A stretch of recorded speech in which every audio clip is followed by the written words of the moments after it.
Would you categorize your films as comedies? I can call it tragic-comic or comic-tragic. I don't know. Two sides of the same coin, so to say. Tragic and comic is life. Well, they're not laugh-out-loud comedies, but the sort where you laugh to yourself silently. In some cases, I wasn't always sure why I was laughing, but there was something funny that was going on. Your two recent films consist of a series of loosely connected vignettes dealing with the ills of modern life. Were the first two in the same vein? Please. Were the first films like the other two? Because there's a big gap between the first two and the second two. The images are very, very different, but I think that the sense of the humor is the same from the very beginning up to now.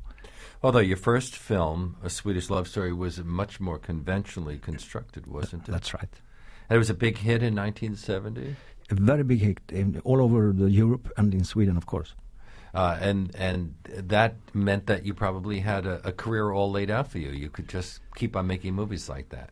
Yeah, but I tried to change the style with my second movie, and that was an enormous flop, economically and critically. And is that the reason that it was 25 years before you made a third film? Yeah, I was out in the cold, so to say, for many years. And the only people that called me was people from the advertising field. So you started making commercials. Yeah. And you developed a style of commercials that I guess people come to you because they want to do a Roy Andersson commercial. That's true. I got a very special kind of clients. Well, what would distinguish your commercials from the usual commercials that we see? A beautiful blonde getting into a car and then zipping down a country road.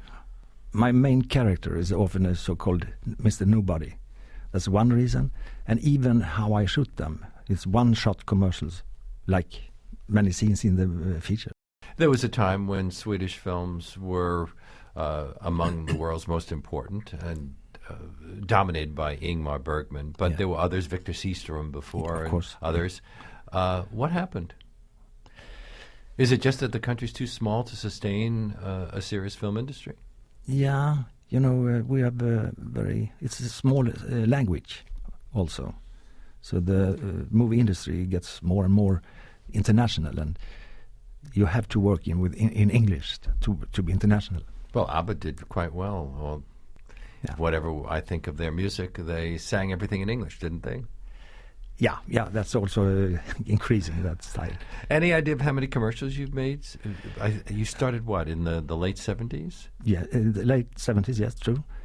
1969, I made my first, and I made, I think it's something between 300 and 400. Mm-hmm. Since you've made your living mostly from shooting commercials, when you made a film like Songs from the Second Floor and then You the Living, both of which present a pretty scathing view of modern consumer society, aren't you biting the hand that feeds you? I don't understand what you feel. To some degree, you are being critical of the same people who pay the bills most of the time. That's true.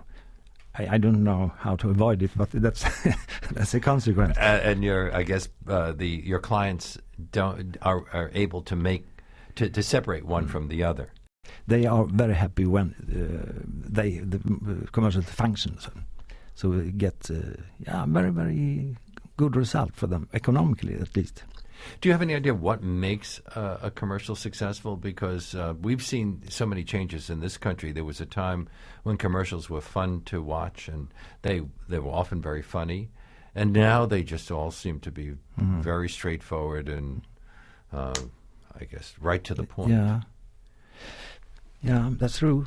I think the concept to have a good result is by help of humor. That's how I see it, and I work with humor all the time. Because it makes people feel better about the person who's the commercial is for, or the company that the commercial is for. You have said that Vittorio De Sica's The Bicycle Thief was a big influence on you. Now, his work was dubbed neorealism. Your work, if it's going to be dubbed anything, it would be neo-surrealism, wouldn't it? But I started with a style like the Zika. But now I'm up to a style more close to Fellini. Abstraction. It's an abstracted description of life. Well, actually, in looking over all the press material on you, just as people try to define your humor, they try to find connections. And so many different names pop up. The obvious ones are Buñuel, but there's also Jacques Tati, I've seen again and again, the Finnish director Aki Kaurismäki. One critic wrote that if the ghost of Jacques Tati collaborated with August Strindberg on a minimalist musical remake of It's a Mad, Mad, Mad, Mad World, shot on location in the afterlife, the result would be something like a Roy Andersson film. Okay. I'm proud to hear that. You're complimented by that.